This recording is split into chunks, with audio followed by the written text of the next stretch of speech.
आज मैं आपको सुनाने जा रही हूँ शनिवार को किए जाने वाले व्रत की कथा। पुराणों के अनुसार शनिदेव का एक नाम कृष्ण भी है। ये नाम स्वयं उन्हें भगवान श्री कृष्ण ने ही दिया था, क्योंकि वे भगवान श्री कृष्ण के परम भक्त थे।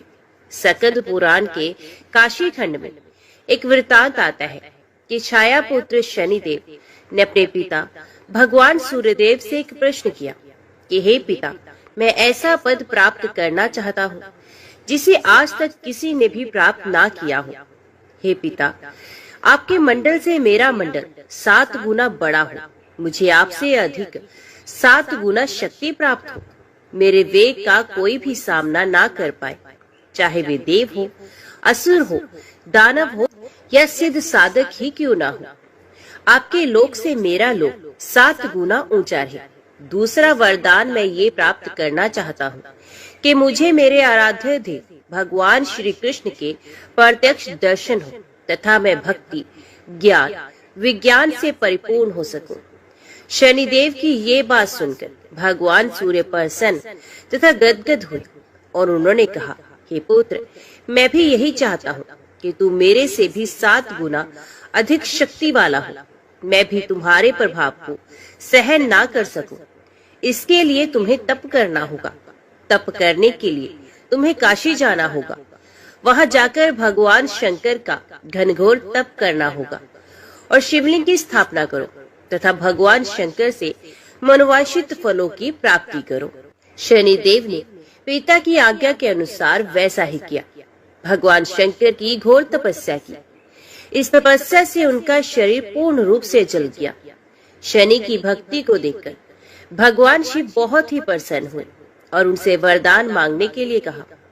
शनिदेव ने वरदान के रूप में मांगा कि वे चाहते हैं कि उनकी पूजा अपने पिता से अधिक हो, जिससे सूर्य देव को अपने प्रकाश का अहंकार टूट जाए। भगवान शिव ने शनिदेव को वरदान दिया कि तुम नवग्रहों में श्रेष्ठ होगे और पृथ्वी लोक पर न्यायाधीश के रूप में तुम लोगों को कर्मों के अनुसार फल प्रदान करोगे। इसलिए आज भगवान शिव के वरदान के अनुसार भगवान शनिदेव को न्यायाधीश के रूप में पूजा जाता है और सभी ग्रहों में उनका स्थान बहुत ऊंचा है। मोक्ष देने वाले एकमात्र शनिदेव जी ही हैं। इसलिए आज के दिन जो भी मनुष्य इस व्रत को करता है या इस कथा का श्रवण करता है तो उन भक्तों पर शनिदेव के साथ साथ हनुमान जी की कृपा भी प्राप्त होती है, क्योंकि शनिदेव से परेशान मनुष्य इस दिन हनुमान जी की कथा को सुनने तथा भजन कीर्तन करने से उनकी सभी प्रकार के ग्रह बाधाएं, साढ़े सती ढैया समाप्त हो जाती हैं और साथ ही साथ शनिदेव जी की कृपा से भक्तों के रोगों से मुक्ति मिलती है। धन, पुत्र आदि व्यापार में तरक्की हो और बुरा समय समाप्त हो जाता है, ऐसा हमारे पुराणों में वर्णित है। हे शनिदेव महाराज, हे भगवान बजरंगबली, जो भी भक्तगण इस कथा को सुन रहे हैं तथा हुंकारा भर रहे हैं, उनको सुख, शांति, समृद्धि प्राप्त हो। हे प्रभु, अपने भक्तों का कल्याण करना। तो प्रिय भक्तगणों, आइए श्रवण करते हैं दुख दारिद्र्य को दूर करने वाले शनिदेव जी की कथा। किसी गांव में एक बहुत ही विद्वान ब्राह्मण रहता था। एक दिन रात्रि में उसने सपने में देखा कि एक नीला वस्त्र पहने हुए बहुत ही दिव्य पुरुष उसे कह रहा है कि हे ब्राह्मण देवता, मैं तुझे लगूंगा। अब देखिए, ये सपना उसे ब्राह्मण को रोज दिखाई देता। इससे वे परेशान हो गया और पतला होने लगा। उसका स्वास्थ्य बहुत ही गिरने लगा। एक दिन उसकी पत्नी ने कहा, देखिए जी, मैं आपको कितना अच्छे से खिलाती पिलाती हूँ, आपकी सेवा करती हूँ, मेवा मिश्री खिलाती हूँ, दूध मलाई खिलाती हूँ, अच्छा भोजन आहार पकाकर खिलाती हूँ, फिर भी आप इतने दुबले पतले क्यों होते जा रहे हैं? इसका क्या कारण है? प्रिय भक्तगणों, उस ब्राह्मण ने अपनी पत्नी से अपना सारा हाल बताया कि मेरे सपने में एक नीले कपड़े पहने हुए बहुत ही दिव्य पुरुष आते हैं और वे मुझसे कहते हैं, ब्राह्मण, हे ब्राह्मण देवता, मैं तुम्हें लगूंगा। अब यही सोचकर मुझे भूख प्यास नहीं लगती, मैं दुबला हो जा रहा हूँ। तब ब्राह्मणी ने कहा, कि हे पतिदेव, मुझे लगता है कि आपको शनि भगवान के दर्शन होते हैं। आपके ऊपर शनि की दशा शुरू होने वाली है, इसलिए आपको वे सचेत कर रहे हैं। अवश्य ही वे शनि महाराज हैं। अब की बार जब दिखेंगे तो आप उनसे कहिए कि आप मुझे सिर्फ 1.25 पहर ही लगिए। प्रिय भक्तगणों, उसी दिन जब रात्रि होती है तो ब्राह्मण फिर से सो जाता है और उसके सपने में शनि भगवान दर्शन देते हैं और कहते हैं, ब्राह्मण देवता, आज मैं तुम्हें लगूंगा। तब ब्राह्मण ने कहा, हे भगवान, यदि आप लगना ही चाहते हैं तो लग जाइए, लेकिन ये बताइए भगवान, आप कितने दिनों के लिए लगोगे? तब शनिदेव ने कहा, ब्राह्मण, तुम्हारे ऊपर 7.5 शुरू होने वाली है। मैं तुम्हें 7.5 साल के लिए लगूंगा। तब ब्राह्मण ने कहा, क्षमा करो भगवान, इतना भारी तो मुझे झेला नहीं जाएगा। 7.5 साल तो बहुत है। भगवान तब शनिदेव बोले, अच्छा 5 वर्ष के लिए लगूंगा। तब ब्राह्मण ने कहा, शनि महाराज, ये भी मेरे लिए ज्यादा है। शनि भगवान बोले, तो ठीक है, 2.5 साल का लग जाओ। ब्राह्मण ने फिर मना कर दिया। तब शनिदेव कहने लगे, 1.25 पहर का लगूंगा तो ठीक रहेगा। प्रिय भक्तों, उसे 1.25 पहर की शनि की दशा लग गई। ब्राह्मण ने नींद से उठते ही अपनी पत्नी से कहा, देखो, मेरे 1.25 पहर की शनि की दशा लगी है, सो मैं जंगल जाकर समय बिताऊं। तुम मेरे खाने पीने का सारा सामान बांध दो और मेरे पीछे किसी से लड़ना मत। घर में बैठी रहना, बच्चों को भी कहीं मत जाने देना और इस 1.25 पहर में किसी को गाली भी मत सुनाना। ऐसा कहकर ब्राह्मण देवता अपने घर से जंगल की ओर चल दिए। जंगल में ब्राह्मण एक पीपल के पेड़ के नीचे बैठ गया और हनुमान जी का पाठ करने लगा। 1 पहर बीत गया तो ब्राह्मण ने सोचा, बाकी का समय तो रास्ते में ही बीत जाएगा। सो वे वहां से चल दिया और रास्ते में चलते हुए उसे एक सब्जी मंडी दिखाई दी। उसने सब्जी मंडी में से एक बड़ा सा कद्दू खरीद लिया। कद्दू खरीद के अपने चादर में लपेट करके वहां से चल देता है। तभी रास्ते में शनि महाराज एक साधु का भेष बनाकर उसके पास आते हैं और कहते हैं, तुम्हारी चादर में क्या है? ब्राह्मण ने कहा, साधु महाराज, मेरे इस चादर में तो कद्दू है। साधु ने कहा, अच्छा कद्दू है तो दिखाओ। जब ब्राह्मण ने अपनी चादर को दिखाया तो आश्चर्यचकित रह गया, क्योंकि उसमें तो उस राज्य के राजा के बेटे का कटा हुआ सर था। ये देखते ही साधु महाराज, जो कि शनिदेव थे, उस ब्राह्मण को लेकर राज दरबार में पहुंच गए और राजा से कहने लगे, महाराज, ये देखिए, ये दुष्ट दुराचारी आपके पुत्र की हत्या करके उसके सर को काट के अपने चादर में लेकर घूम रहा था, इसे आप दंड दीजिए। प्रिय भक्तगणों, राजा ने जब सुना कि उस ब्राह्मण ने उसके पुत्र को मार दिया है, राजकुमार की हत्या कर दी है, तब राजा बहुत ही क्रोधित हुआ। उसने कहा, मुझे मत दिखाओ, मुझे ये सब देखा नहीं जाएगा। हे सैनिकों, तुम इसे तुरंत ले जाओ और इसे सूली पर चढ़ा दो। जब नगर में यह समाचार फैला कि राजा के पुत्र का सर कट चुका है, एक ब्राह्मण ने उसकी हत्या कर दी है, तो नगर में हाहाकार मच गया और उस ब्राह्मण को सैनिक सूली पर चढ़ाने के लिए ले गए। जब फांसी पर चढ़ाने वाले थे, तब जैसा कि नियम होता है, मरने वाले से उसके अंतिम इच्छा को पूछा जाता है, तो सैनिकों ने भी ब्राह्मण की अंतिम इच्छा को पूछा। सैनिकों ने कहा, हे ब्राह्मण देवता, बताओ तुम्हारी अंतिम इच्छा क्या है? प्रिय भक्तगणों, ब्राह्मण ने सोचा कि यदि किसी प्रकार कुछ समय तक के लिए फांसी रुक जाए तो शनि की दशा का 1.25 पहर पूरा हो जाएगा। ये सोचकर उसने कहा, भाई, मैं बचपन से ही नित्य बालाजी की कथा कहता सुनता आया हूँ। आज मरने से पहले अंतिम बार कथा कह लेने दो। अब क्या था, फांसी देने वाले सैनिकों ने उसकी आखिरी इच्छा पूर्ण होने तक फांसी रोक दी। कहानी कहते कहते 1.25 पहर पूरा हो गया। शनि की दशा खत्म हो गई। अब इधर देखिए, राजा का जो पुत्र था राजकुमार, वे जंगल से शिकार खेलकर वापस राजमहल में आ गया। राजमहल में राजकुमार को देखते ही राजा बहुत ही खुश हुआ, लेकिन मन ही मन उसे डर भी लगा। यदि उस निर्दोष ब्राह्मण को फांसी चढ़ा दिया गया तो ब्राह्मण हत्या का दोष लग जाएगा। अब क्या था, राजा ने 2 घुड़सवार को जल्दी से फांसी घर की तरफ दौड़ाया और ब्राह्मण को आदर सहित दरबार में आने का हुक्म दिया। ब्राह्मण राज दरबार में उपस्थित हुआ तो राजा ने क्षमा याचना मांगते हुए कहा, आपके बगल में जो चादर उसे खोल के दिखाओ। राजा की आज्ञा के अनुसार ब्राह्मण ने चादर खोली तो उसमें कद्दू था। राजा ने ब्राह्मण को बहुत सा धन दिया और पूछा, हे ब्राह्मण देवता, मुझे ये समझ में नहीं आया, इस सब के पीछे क्या रहस्य है? ये सब क्यों हुआ? आखिर ये सब था क्या? तब ब्राह्मण ने कहा, हे महाराज, मुझे 1.25 पहर के लिए शनि की दशा लगी थी, इसलिए ये सब कुछ हुआ। राजा ने कहा, हे ब्राह्मण, शनि की दशा किस प्रकार टल सकती है? ब्राह्मण ने कहा, हे राजन, यदि राजा या सेठ को ये दशा लगती है तो काला हाथी या काला घोड़ा दान करना चाहिए।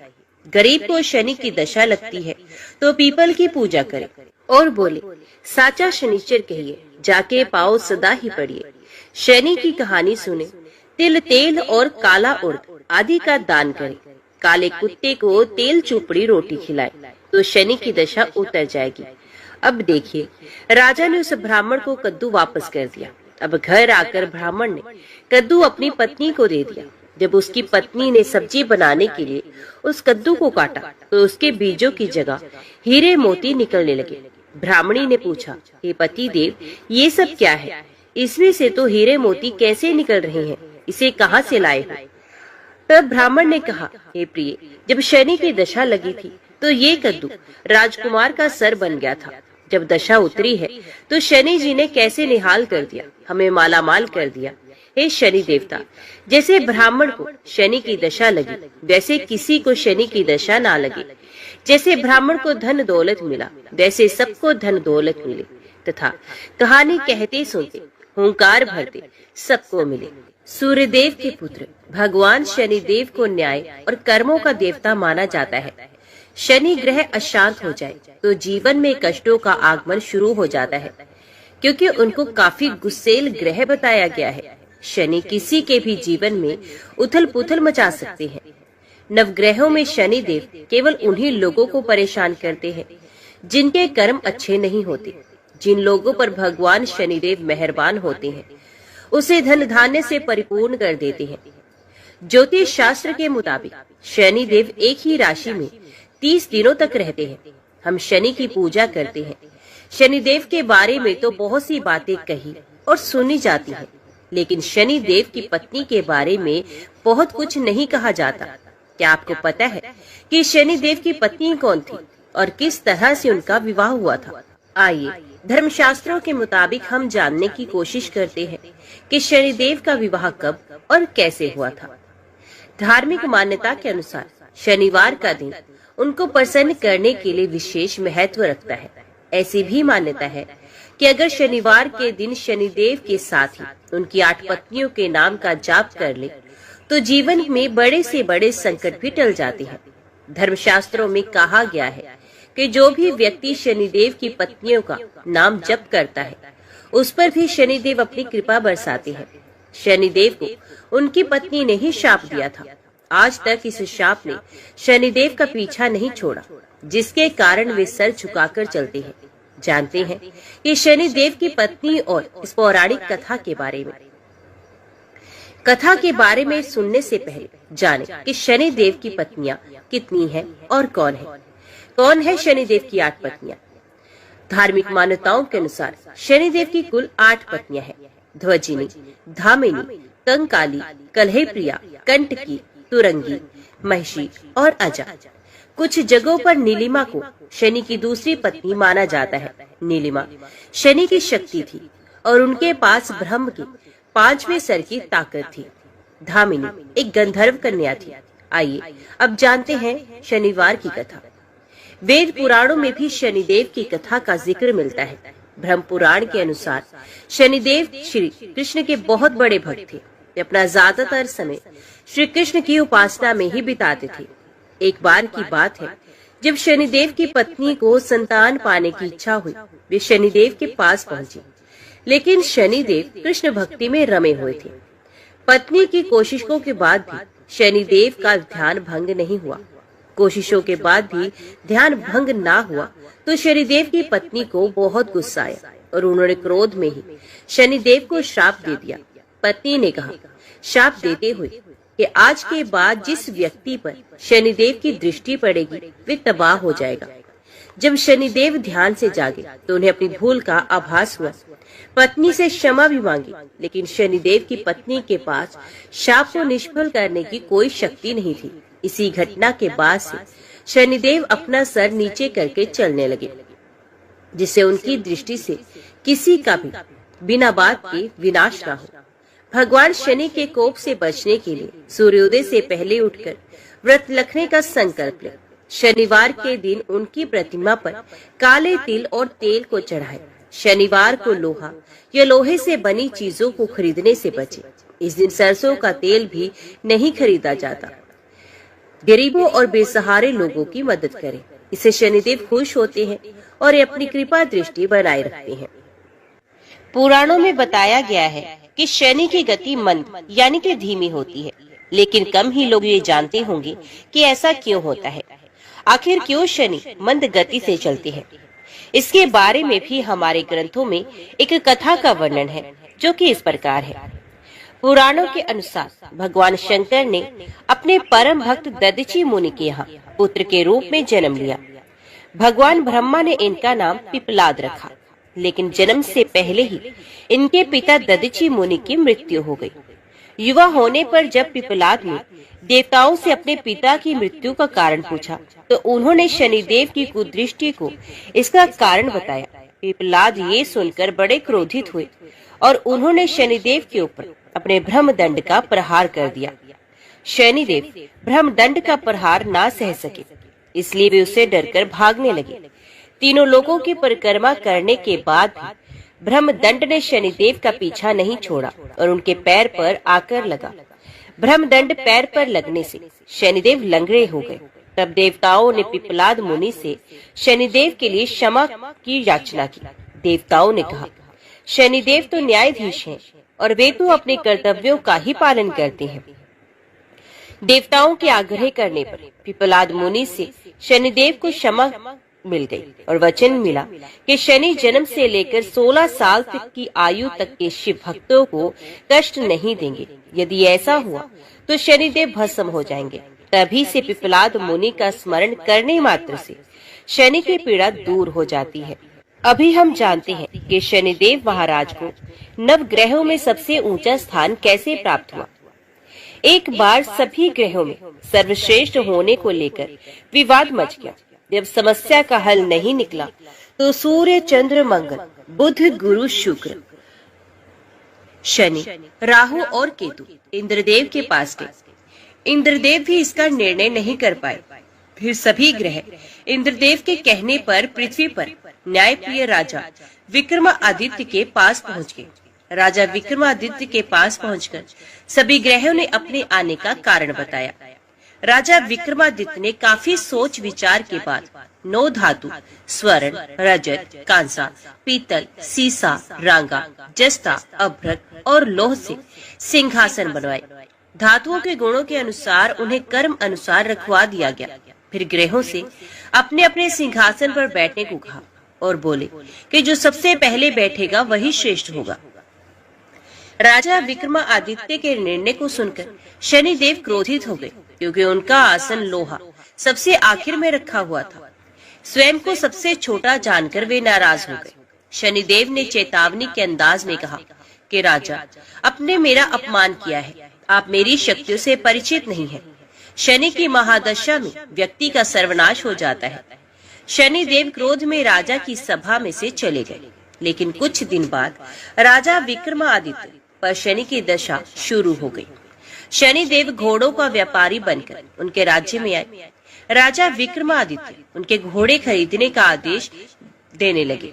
एक बार राजा विक्रमादित्य उनमें से एक घोड़े पर सवारी कर रहे थे, तो वो घोड़ा उन्हें जंगल में ले गया और गायब हो गया। भूखे प्यासे राजा को एक चरवाहे ने पानी पिलाया, तो राजा ने उसे अंगूठी दे दी और राज्य में जाने का रास्ता पूछा। नगर में आकर राजा विक्रमादित्य एक सेठ के यहाँ आराम कर रहे थे। राजा के कुछ देर वहाँ बैठने पर सेठ की बहुत कमाई हुई। उसने उन्हें भाग्यवान व्यक्ति समझा और अपने घर पर रख लिया। सेठ के घर में सोने का हार खूंटी पर टंगा था। सेठ घर से बाहर गया तो एक आश्चर्यजनक घटना घटी। अचानक ही हार गायब हो गया। सेठ ने राजा पर चोरी का इल्जाम लगा दिया और नगरी के राजा ने राजा विक्रमादित्य के हाथ पैर कटवा दिए। एक तेली को राजा विक्रमादित्य की दशा पर दया आ गई। इसके बाद राजा विक्रमादित्य पर शनि की महादशा खत्म हो गई। वर्षा ऋतु में वे मल्हार गा रहे थे। उस राज्य की राजकुमारी मनभावनी ने राजा के मेघ मल्हार सुनकर मोहित हो गई और उसे विवाह करने की जिद करने लगी। राज्य के राजा ने बेटी के विवाह राजा विक्रमादित्य से करवा दिया। वे दोनों तेली के घर में रहने लगे। एक रात शनिदेव ने राजा विक्रमादित्य को स्वप्न में दर्शन दिए और कहा कि तुमने मुझे सबसे छोटा होने का प्रमाण दिया था, देख लिया। तब राजा विक्रमादित्य ने शनिदेव से क्षमा मांगी और कहा कि उनके जैसा दुख किसी को न दे। शनिदेव ने कहा कि जो उनकी कथा का श्रवण करेगा और व्रत को रखेगा, उसे शनि की दशा में कोई दुख नहीं होगा। शनिदेव ने राजा विक्रमादित्य के हाथ और पैर वापस कर दिए। शनिदेव के चमत्कार से सेठ का हार भी वापस अपनी जगह पर लौट आया। सेठ की सारी बात पता चली तो उसने अपनी बेटी श्रीकंवरी का विवाह भी राजा विक्रमादित्य से ही कर दिया। राजा विक्रमादित्य अपनी दो पत्नियों मनभावनी एवं श्रीकंवरी के साथ अपने राज्य पर लौट आए। राजा विक्रमादित्य पूरे राज्य में घोषणा की कि शनिदेव ही सब ग्रहों में सर्वश्रेष्ठ है। शनिवार को शनिदेव की पूजा, कथा और व्रत करने वालों पर वे प्रसन्न होते हैं। शनिदेव के जन्म कथा में उनके दायित्वों और कर्तव्य के प्रति निष्ठा, इसके साथ ही लोगों से इनकी अपेक्षा का संकेत मिलता है। इसके अलावा शनिदेव के व्यक्तित्व के विकास की भी झलक मिलती है। इसलिए शनिदेव की जन्म कथा को सभी को सुनना चाहिए। भगवान शनिदेव की जन्म कथा का धार्मिक ग्रंथों में अलग अलग वर्णन है। कुछ ग्रंथों में शनिदेव का जन्म ज्येष्ठ माह की अमावस्या के दिन, तो कुछ ग्रंथों में शनिदेव का जन्म भाद्रपद शनि अमावस्या के दिन माना जाता है। वही कैलेंडर में अंतर में दक्षिण भारत में ये वैशाख अमावस्या के दिन ही मना लिया जाता है।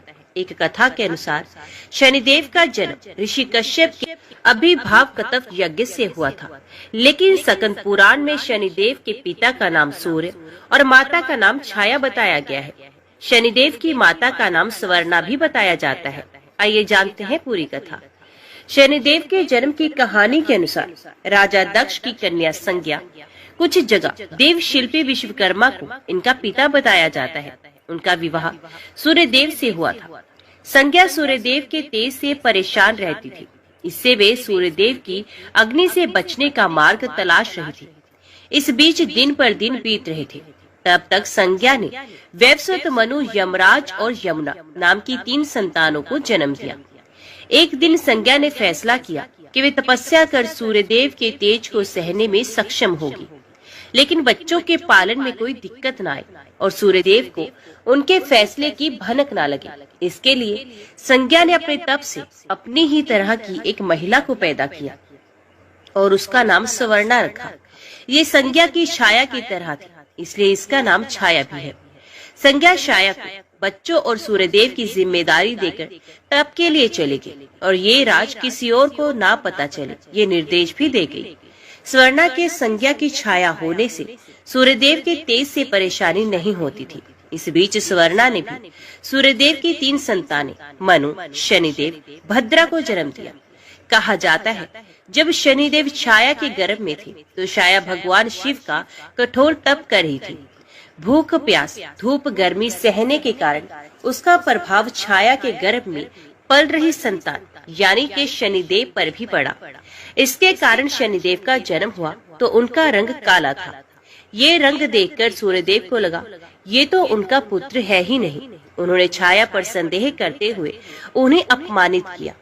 माँ के तप की शक्ति शनिदेव में आ गई थी। माँ का अपमान देखकर उन्होंने क्रोधित होकर पिता सूर्यदेव को देखा तो सूर्यदेव काले पड़ गए और उनको कुष्ठ रोग हो गया। अपनी ये दशा देखकर घबराए हुए सूर्यदेव भगवान शिव की शरण में पहुँचे। तब भगवान शिव ने सूर्यदेव को उनकी गलती का एहसास कराया। सूर्यदेव को अपने किए का पश्चाताप हुआ। उन्होंने क्षमा मांगी। तब कही उन्हें फिर से अपनी असली रूप वापस मिला।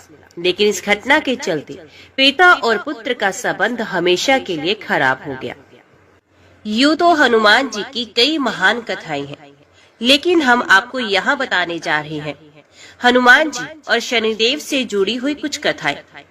भगवान शनि खुद को बहुत शक्तिशाली मानते थे और उन्हें इस बात का घमंड भी हो गया था। लेकिन जब हनुमान जी से ऐसा हुआ उनका सामना, तो वहाँ क्या हुआ, चलिए जानते हैं इन कथाओं के जरिए। कहते हैं कि बचपन में शनिदेव अपने माता पिता से रूठकर घर से भाग जाते हैं और अपनी शक्ति के बल पर लोगों को परेशान करने लगते हैं। इस तरह शनिदेव एक गांव में इसलिए आग लगा देते हैं क्योंकि उस गांव के लोग उन्हें पानी नहीं पीने देते। सभी गांव वाले शनिदेव को घेरकर मारने का प्रयास करते हैं, तो हनुमान जी उन्हें बचा लेते हैं। लेकिन शनिदेव इस एहसान को नहीं मानते और हनुमान जी से कहते हैं कि तुम्हें मेरे रास्ते में नहीं आना चाहिए था। हनुमान जी कहते हैं अब तुम सीधे अपने पिता के पास जाओ। लेकिन शनिदेव उनसे वाद विवाद करने लगते हैं। फिर दोनों में गदा युद्ध होता है। तब हनुमान जी उन्हें अपनी पूंछ पे लपेटकर उनके पिता के पास ले जाकर छोड़ देते हैं। शनिदेव ने हनुमान जी के बल और पराक्रम की प्रशंसा तो सुनी, वे उनसे युद्ध करने के लिए निकल पड़े। लेकिन उस समय हनुमान जी अपने प्रभु श्री राम की भक्ति में लीन थे। तभी अपने बल के घमंड में चूर शनिदेव आ पहुँचे और उन्होंने हनुमान जी की राम भक्ति में विघन डाला और उन्हें युद्ध के लिए ललकार दिया। इसके बाद मजबूर होकर हनुमान जी को उनसे युद्ध करना पड़ा और फिर उन्होंने शनिदेव को अपनी पूंछ में बांध लिया और राम भक्ति में लीन हो गए। शनिदेव ने बहुत प्रार्थना की, तब उन्होंने शनिदेव को मुक्त किया और फिर घायल शनिदेव को देखकर हनुमान जी को दया आ गई, तो उन्होंने पीड़ा से मुक्त करने के लिए उनके घाव के लिए सरसों का तेल लिया, जिसे लगाकर शनिदेव को आराम मिला। दूसरी कथा के मुताबिक एक बार अहंकारी लंकापति रावण ने शनिदेव को कैद कर लिया और उन्हें लंका में एक जेल में डाल दिया। जब तक हनुमान जी लंका नहीं पहुँचे तब तक शनिदेव उसी कैद में पड़े रहे। जब हनुमान सीता मैया की खोज में लंका में आए, तब माँ जानकी को खोजते खोजते उन्हें भगवान शनिदेव जेल में कैद मिले। हनुमान जी ने तब शनि भगवान को कैद से मुक्त करवाया। मुक्ति के बाद उन्होंने हनुमान जी का धन्यवाद किया और उनके भक्तों पर विशेष कृपा बनाए रखने का वचन दिया। एक दूसरी कथा के अनुसार गुजरात के भावनगर में स्थित सारंगपुर गांव में कष्टभंजन हनुमान मंदिर अकेला ऐसा मंदिर है जहां बजरंग बली के पैर के नीचे शनिदेव बैठे हैं। खास बात तो ये है कि यहाँ शनिदेव नारी रूप में विराजे हैं। यहाँ की कथा के अनुसार एक बार शनिदेव का धरती पर कोप इतना बड़ा कि सभी परेशान होने लगे। तब लोगों ने हनुमान जी की शरण ली। सभी ने हनुमान जी से प्रार्थना की कि हे प्रभु, हमें बचा लीजिए। हनुमान जी को जब ये ज्ञात हुआ कि शनि उनके भक्तों को परेशान कर रहे हैं, तो वे क्रोधित हो गए। क्रोध में उन्होंने अपनी गदा उठाई और गदा लेकर शनिदेव को खोजने लगे। शनिदेव को जब इस बात का पता चला तो वे घबरा गए और समझ गए कि अब तो मुझे कोई नहीं बचा सकता। उन्हें छुपने का कोई उपाय समझ में नहीं आया, तो उनसे बचने के लिए शनिदेव ने तुरंत ही स्त्री का रूप धारण कर लिया। शनिदेव जानते थे हनुमान ब्रह्मचारी है और वो कभी किसी स्त्री पर हाथ नहीं उठा सकते, इसलिए वे स्त्री रूप धारण करके उनके चरणों में बैठ गए और हनुमान जी के समक्ष क्षमा याचना करने लगे। हनुमान जी नारी रूप शनि पर हाथ नहीं उठाते थे, इसलिए उन्होंने शनिदेव को क्षमा कर दिया। तभी से वे वहाँ उनके चरणों में बैठे हैं। मान्यता के अनुसार एक बार शनिदेव हनुमान जी के पास आते हैं और कहते हैं कि मैं आपको सावधान करने आया हूँ कि कृष्ण लीला के समापन के बाद कलयुग का प्रारंभ हो चुका है। इस कलयुग में देवता धरती पर नहीं रह सकते, क्योंकि जो भी धरती पर है उस पर मेरी 7.5 का असर होगा, इसलिए आप पर भी इसका प्रभाव प्रारंभ होने वाला है। इस पर हनुमान जी कहती हैं, जो भी देवता या मनुष्य राम के शरण में रहता है उस पर तो काल का भी प्रभाव नहीं रहता, इसलिए आप मुझे छोड़कर कहीं और जाइए। इस पर शनिदेव कहते हैं कि मैं सृष्टिकर्ता के विधान के आगे विवश हूँ। आपके ऊपर मेरी 7.5 अभी से प्रभावी हो रही है, इसलिए आज और अभी मैं शरीर पर आ रहा हूँ, इसे कोई टाल नहीं सकता। तब हनुमान जी कहते हैं, ठीक है, आ जाइए, परंतु ये बताइए कि मेरे शरीर पर कहाँ आ रहे हैं। तो इस पर शनिदेव बड़े गर्व से कहते हैं कि 2.5 साल आपके सर पर बैठकर आपकी बुद्धि को विचलित करूंगा, अगले 2.5 साल पेट में रहकर आपके शरीर को अस्वस्थ करूंगा और अंतिम 2.5 साल पैर पर रहकर आपको भटकाता रहूंगा। इतना कहकर शनिदेव हनुमान जी के माथे पर बैठ गए। माथे पर बैठते ही हनुमान जी को खुजली आई, तो उन्होंने एक पर्वत उठाकर अपने माथे पर रख लिया। तब उस पर्वत से दबकर घबरा गए शनिदेव और बोले, ये क्या कर रहे हो आप? ये सुनकर हनुमान जी ने कहा, क्या आप अपना काम कीजिए, मुझे मेरा काम करने दीजिए। मैं अपने स्वभाव से विवश हूँ, मैं इसी प्रकार खुजली मिटाता हूँ। ऐसा कहकर हनुमान जी एक और पर्वत अपने सर पर रख लेते हैं, जिससे शनिदेव और दब जाते हैं और हैरान परेशान होकर कहते हैं, आप इन पर्वतों को उतारिए, मैं समझौता करने के लिए तैयार हूँ। हनुमान जी कुछ नहीं सुनते और तीसरा बड़ा पर्वत उठाकर अपने सर पर रख देते हैं। इस बोझ से शनिदेव चिल्लाने लगते हैं और कहते हैं, मुझे छोड़ दो, मैं आपके कभी नजदीक नहीं आऊंगा। लेकिन फिर भी हनुमान जी उनकी पुकार को अनसुना करके चौथा पर्वत रख देते हैं। तब शनिदेव त्राहिमाम करते हुए हनुमान जी से प्रार्थना करते हैं, मैं आप तो क्या, आपके भक्तों के भी समीप कभी नहीं आऊंगा, कृपया करके मुझे छोड़ दीजिए। ये सुनकर हनुमान जी शनिदेव को पीड़ा से मुक्त कर देते हैं। आइए अब श्रवण करते हैं भगवान शनिदेव और भगवान शिव की कथा। एक बार स्वयं महादेव शनिदेव की वक्र दृष्टि की चपेट में आ गए थे और उसके बाद जो हुआ वो हैरान कर देने वाला किस्सा था। दरअसल हुआ ये था कि एक बार शनिदेव भगवान शिव के दर्शन के लिए उनके निवास स्थान कैलाश पहुँचे। वहाँ शनिदेव ने भगवान शिव के दर्शन किए, उन्हें प्रणाम किया और उन्हें बताया कि अगले दिन शनिवार के दिन शनिदेव की दृष्टि उनकी राशि पर पड़ने वाली है। हालांकि भगवान शिव जन्म मरण राशि कुंडली आदि से परे है, लेकिन ये उनकी ही एक लीला थी, जिसके पीछे का उद्देश्य बेहद रहस्यमय और संसार के लिए हित में था। संसार को एक दिव्य संदेश देने के लिए ये प्रकरण रचा गया था। बहरहाल कथा पर उन्हें लौटते हुए बता दें कि जब शनिदेव ने महादेव के सामने ये बात कही, तो भगवान शिव ने शनिदेव से पूछा कि उनकी राशि में कितने समय के लिए रहेंगे और उनकी वक्र दृष्टि का प्रभाव कैसा होगा। शनिदेव ने उन्हें विस्तार से अपनी वक्र दृष्टि के समय और प्रभाव के बारे में बताया। तब महादेव ने शनिदेव की दृष्टि से बचने के लिए एक युक्ति लगाई और अगले दिन शनिदेव के कैलाश पहुंचने से पहले ही वे पृथ्वी लोक पर आ गए।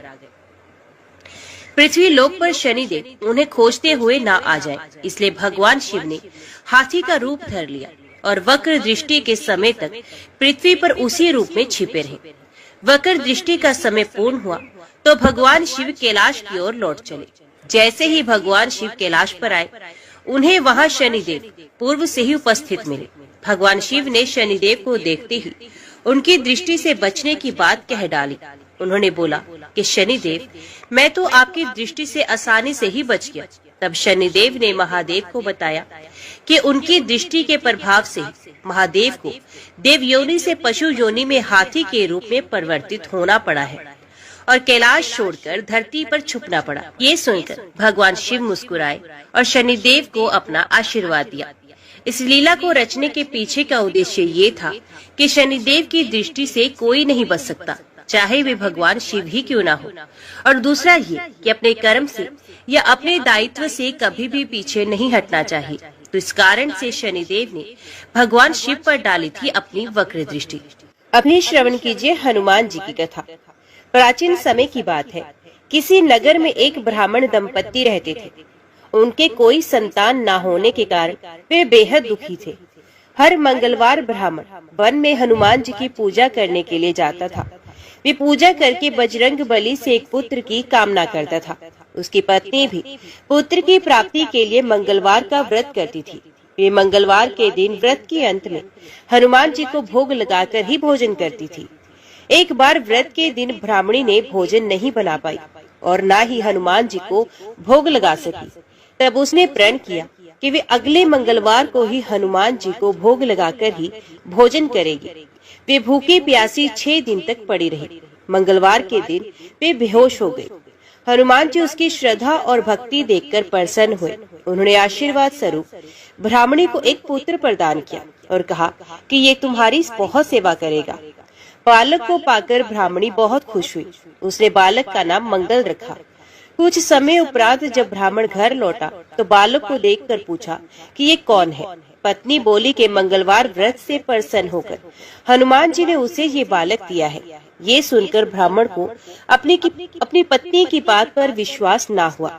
एक दिन मौका पाकर ब्राह्मण ने बालक को कुएं में गिरा दिया। घर पर लौटने पर ब्राह्मणी ने पूछा कि मंगल कहाँ है। तभी पीछे से मंगल मुस्कुराकर आ गया। उसे वापस देकर ब्राह्मण चौंक गया। उसी रात को बजरंग बली ने ब्राह्मण को सपने में दर्शन दिए और बताया कि ये पुत्र उन्होंने ही दिया है। सच जानकर ब्राह्मण बहुत खुश हुआ, जिसके बाद से ब्राह्मण दंपति नियमित रूप से मंगलवार व्रत रखने लगे। मंगलवार का व्रत रखने वाले मनुष्य पर हनुमान जी की अपार कृपा होती है। तो बोलिए हनुमान जी महाराज की जय, शनिदेव भगवान की जय।